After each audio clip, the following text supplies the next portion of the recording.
Good morning everyone, welcome back to our daily current affair series. चलिए शुरुआत करते हैं आज के इस डेली करंट अफेयर के इस लेक्चर का। और सबसे पहले देखते हैं कि वो कौन से टॉपिक्स है जिसके ऊपर आज हमें कुछ करनी है चर्चा। So this are the topics for today's lecture. वहीं से करते हैं शुरुआत। The first topic that is about India electric mobility index. एक इंडेक्स की हुई है शुरुआत जो इस बात पे फोकस करता है कि इलेक्ट्रिक व्हीकल्स वगैरह के अंदर अलग अलग स्टेट्स किस तरीके का प्रोग्रेस कर रहे हैं, तो उसके ऊपर कुछ करनी है बातें, उस इंडेक्स के ऊपर करनी है बातें। दूसरा एक ऐसे इंडेक्स है जिसको बोलता है global artificial intelligence city index 2025। एक फेस्टिवल की हुई है शुरुआत जिसका नाम है the first ever BIMSTEC traditional music festival, जहां पे बिम्स्टेक के अलग अलग कंट्रीज के ट्रेडिशनल म्यूजिक को शोकेस किया जा रहा है। लीप वन मिशन एग्जैक्टली क्या है, जो अभी रिसेंटली हमारी जो ध्रुवा करके जो हमारी कंपनी है, तो ध्रुव कंपनी ने वहां भी इसको लॉन्च किया है। तो एग्जैक्टली क्या है ये leap one mission. And then after Asian giant tortoise, उसको वहां पे री इंट्रोडक्शन हुआ है। कहां पे? इन नागालैंड। नागालैंड के अंदर उसका जो री इंट्रोडक्शन वहां पे हुआ है, तो उसके रिगार्डिंग कुछ करनी है बातें। चले वन बाय वन करते हैं शुरुआत from the first topic, and that is about India Electric Mobility Index 2024। पहले ये पता होना चाहिए कि ये वाला इंडेक्स कौन इश्यू कर रहा है, that is the main thing. तो वहीं से आपका प्रीलिम्स का क्वेश्चन जो है वो बनने की हो जाती है शुरुआत। द फर्स्ट पॉइंट कि वाला इंडेक्स यहाँ पे कौन इश्यू कर रहा है।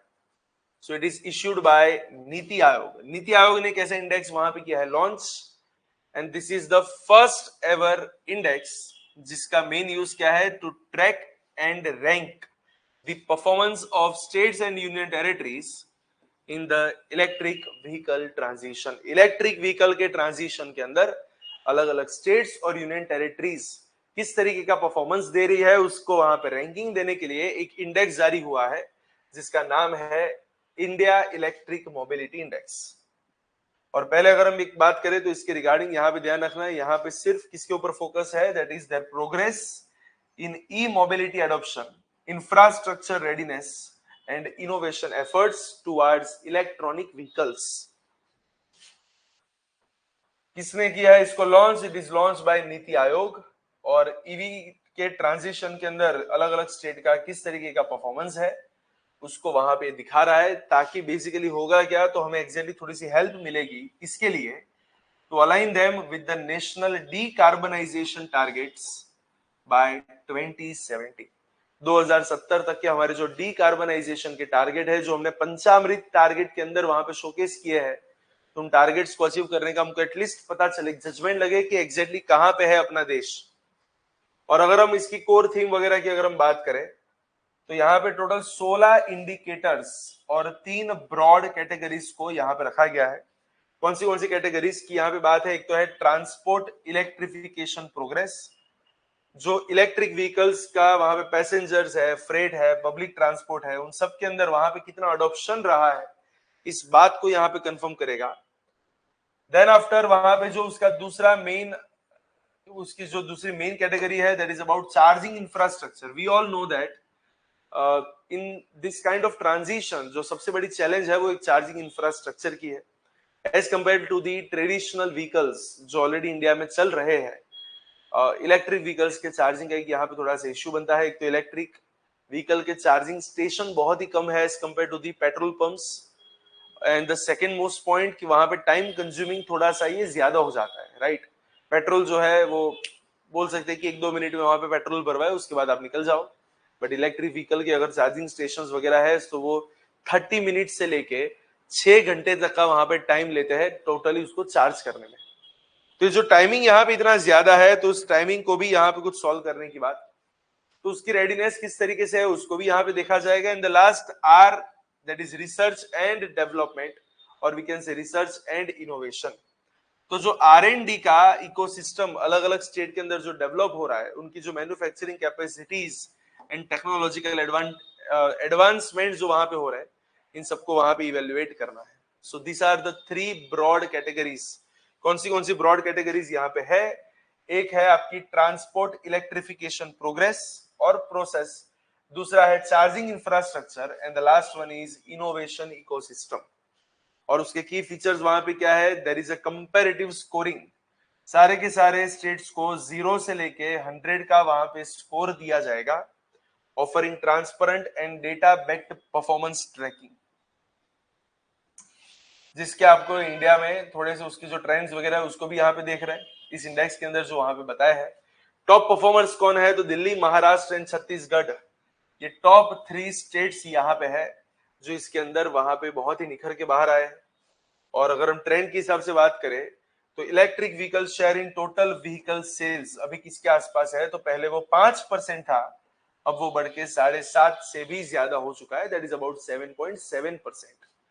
तो पहले अगर इंडिया में मान के चलो 100 व्हीकल्स 100 व्हीकल्स की अगर वहां पे सेल होती थी, तो आउट ऑफ दैट 100 5 व्हीकल जो थे वो अप्रोक्सीमेटली इलेक्ट्रिक व्हीकल्स होते थे।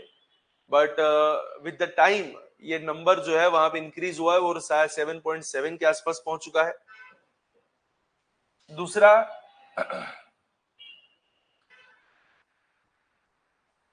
जून के अंदर देखा जाए तो जून 2025 में टोटल इलेक्ट्रिक व्हीकल जो रोड पे है उसने 5 मिलियन का, दैट इज 50 लैक्स का नंबर वहां पे क्रॉस कर दिया है।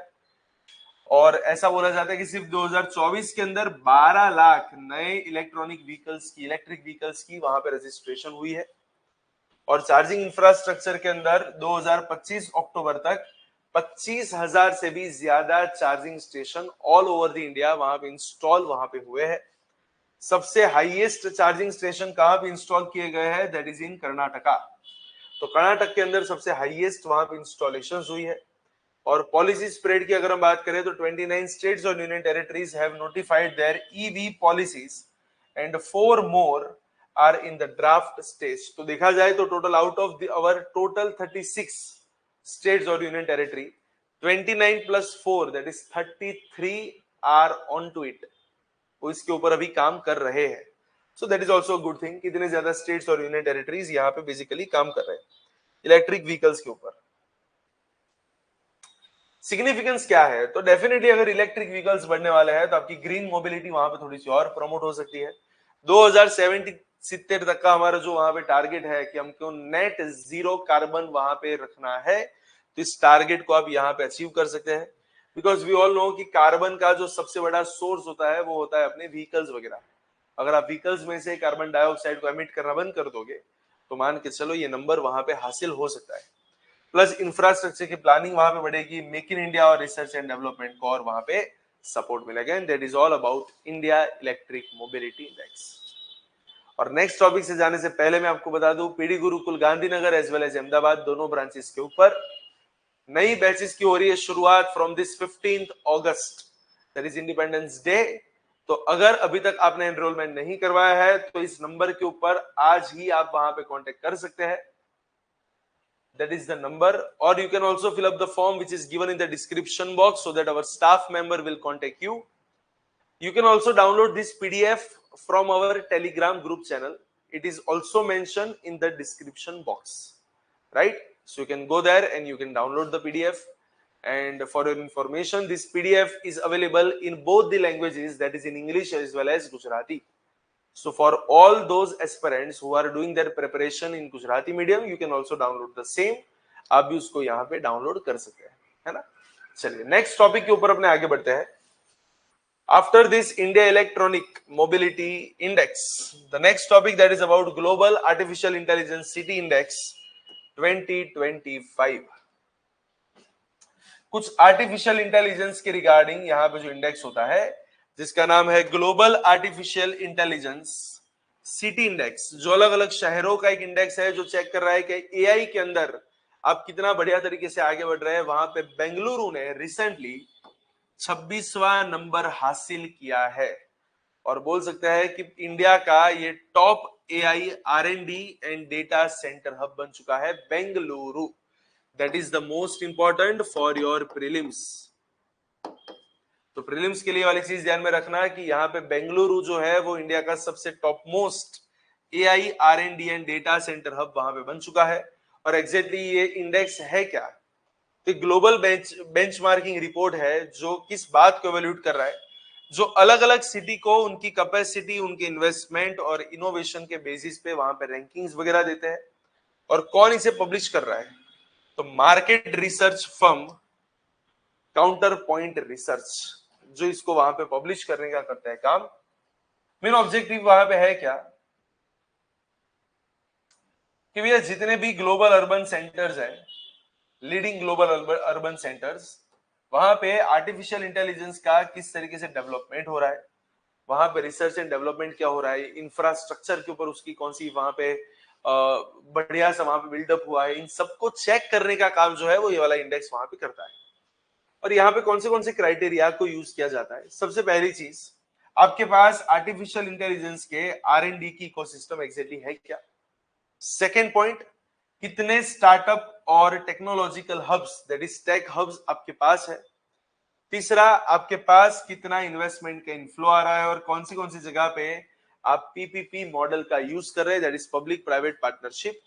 और फोर्थ पॉइंट यहाँ पे लिखा हुआ है कि transportation, health care and education के अंदर एआई का एप्लीकेशन वहां पे किस तरीके से हो रहा है, डेटा सेंटर आप किस तरीके से एक्सपांड कर रहे हो और डिजिटल इंफ्रास्ट्रक्चर क्या बन रहा है।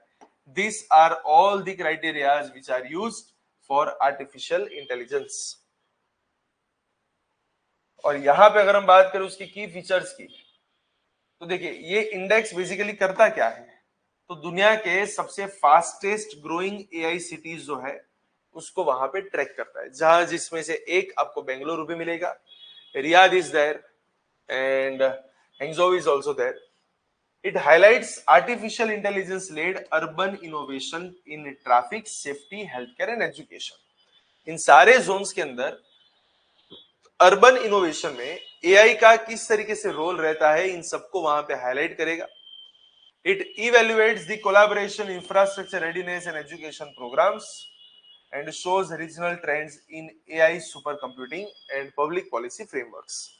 तो जो रीजनल ट्रेंड्स है जो अलग अलग देश के अंदर वहां पे चलते हैं, तो उसको भी यहाँ पे शोकेस करने वाली बात, that is about this index. और अगर हम इंडिया के परफॉर्मेंस की बात करें तो बेंगलुरु जो है वो पूरी दुनिया में 26 नंबर पे आया है और वो इंडिया का एक टॉप सिटी बन चुका है, जहां पे स्टार्टअप भी बहुत ज्यादा है और डेटा इकोसिस्टम भी आपको वहां पे मिल जाती है। मुंबई और दिल्ली जो है वो भी यहाँ पे अच्छे हैं, कौन सी जगह पे, in traffic and public security.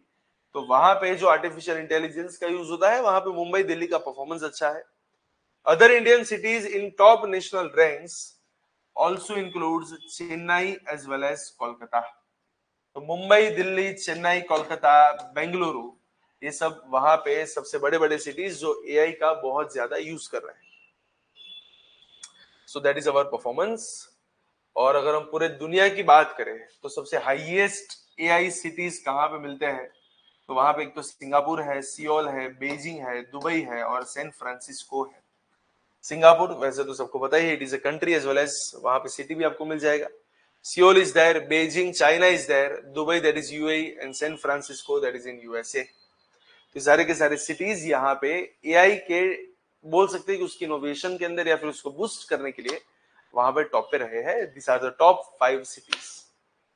चले नेक्स्ट टॉपिक के ऊपर आगे बढ़ते हैं। अगला टॉपिक हमारा इसके बाद है the first ever BIMSTEC traditional music festival. पहले तो ये पता होना चाहिए कि बिम्स्टेक के अंदर एग्जैक्टली कौन से कंट्रीज है, तो सबके यहाँ पे फ्लैग्स लगाए हुए हैं और सबके ट्रेडिशनल म्यूजिक को यहाँ पे शोकेस किया गया है। और कौन सी जगह पे ये वाला फेस्टिवल शुरू हुआ, तो वो शुरू हुआ था न्यू दिल्ली के अंदर, न्यू दिल्ली के भारत मंडपम के अंदर। वहां पे सातों के सातों जो बिम्स्टेक कंट्रीज हैं उन सब के हेरिटेज को यहाँ पे शोकेस किया गया है। और हेरिटेज के अंदर भी कौन से वाले हेरिटेज की बात है, तो बोले म्यूजिकल हेरिटेज की यहाँ पे बातें हैं, उसको यहाँ पे शोकेस किया गया है। तो बोल सकते हैं कि एक रीजनल कल्चरल इवेंट है जो अलग अलग आर्टिस्ट जो इन अलग अलग बिम्स्टेक नेशंस में से आते हैं वो यहाँ पे परफॉर्म करते हैं। बिम्स्टेक का मतलब क्या होता है, that is bay of Bengal initiative for multi sectoral technological and economical cooperation. In short अलग अलग 7 ऐसे देश जो बे ऑफ बंगाल के आसपास के हैं वो सब यहाँ पे पार्टिसिपेट करते हैं। और कौन है वो 7 कंट्री, इंडिया से थोड़ा सा नॉर्थ में जाओगे तो नेपाल और भूटान इंडिया के बाजू में ही अवेलेबल है, दैट इज बांग्लादेश। और साइड में जाओगे तो म्यांमार, नीचे जाओगे तो श्रीलंका, आगे बढ़ोगे तो थाईलैंड। इन सबको यहाँ पे इंक्लूड किया जाता है बिम्स्टेक के अंदर, और सबके जो ट्रेडिशनल म्यूजिक है उसको यहाँ पे रखा गया है। इसकी थीम क्या रही थी वहां पे? तो थीम का नाम था सप्त सूर, 7 nations but 1 melody. Sapta Sur, that is 7 nations are there but melody is one. That is the theme of this event, and it was organized by ICCR, that is Indian Council for Cultural Relations under Ministry of External Affairs, MEA.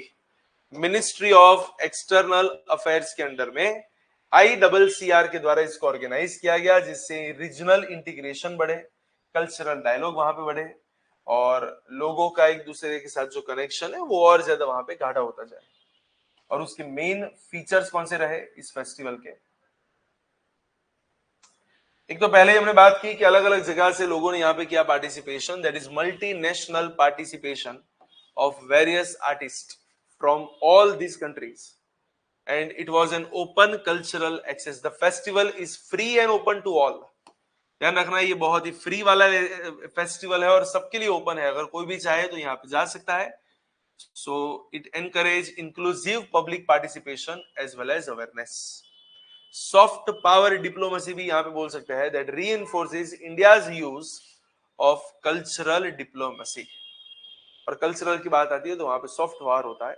And follow up to BIMSTEC summit commitment, implements Prime Minister of India's announcement at April 2025 BIMSTEC summit in Thailand. वहां पे हमने already ये वाला commitment किया था कि ऐसी एक इवेंट इंडिया के अंदर होगी जो कल्चर को और ज्यादा नजदीक लाएगी, और वही इवेंट हमने यहाँ पे कंप्लीट की।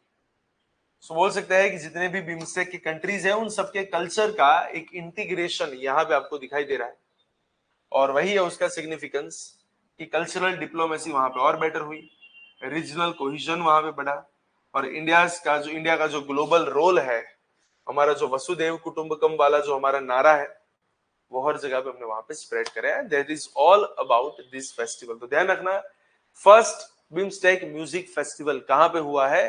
That is at New Delhi in Bharat Mandap. चलिए नेक्स्ट टॉपिक। रिसेंटली वहां पे एक मिशन लॉन्च हुआ है जिसका नाम है leap 1 mission. And what is this leap 1 mission, और वो किसके लिए है? That is important for your exam. तो लीप 1 मिशन की अगर हम बात करेंगे तो इंडियन स्पेस टेक फर्म जिसका नाम है ध्रुवा स्पेस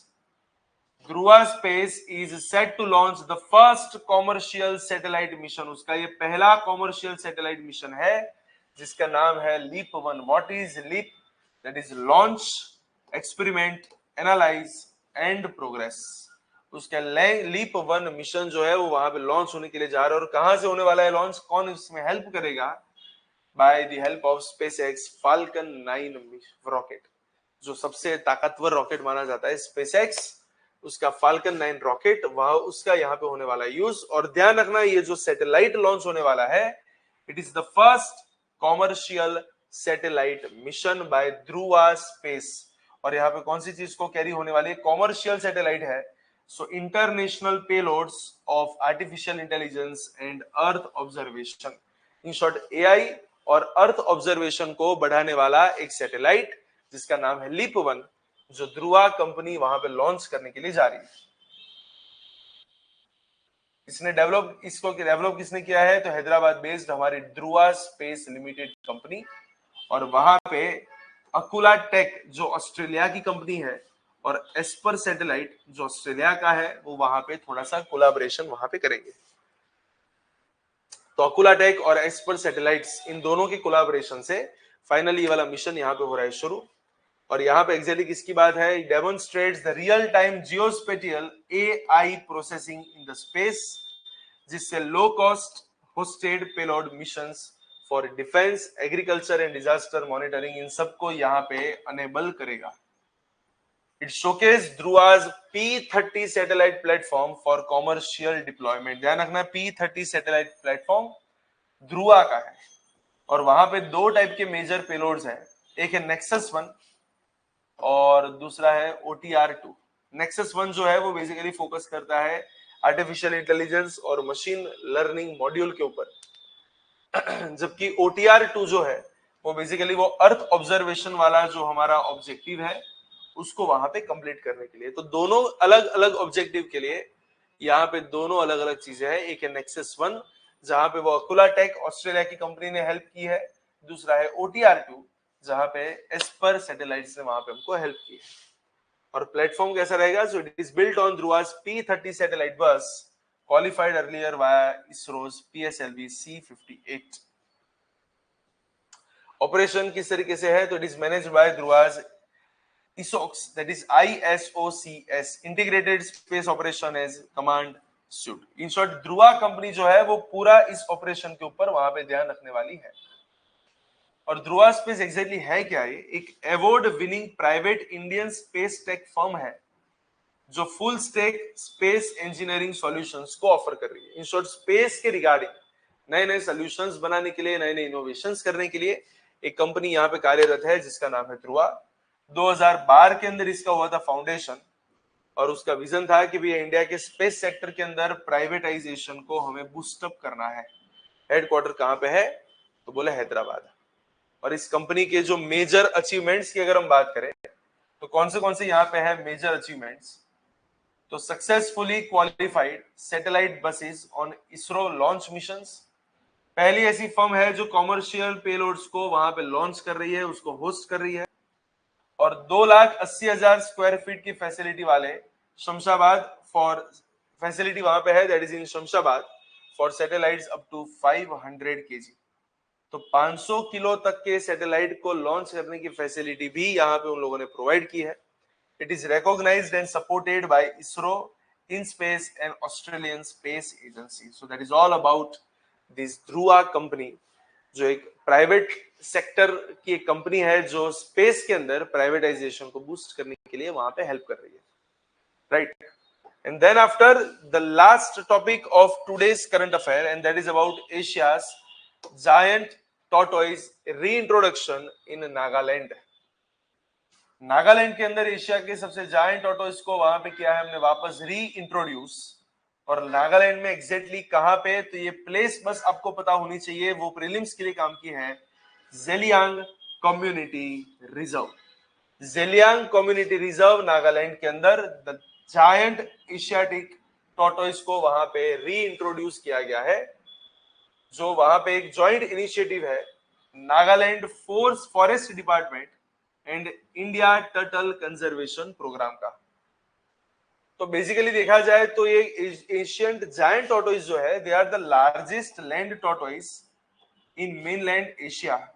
और जो उनके अपने फॉरेस्ट इकोसिस्टम के वहां पे जो उनका जो इंपॉर्टेंट रोल है उसके लिए वहां पे जाने जाते हैं।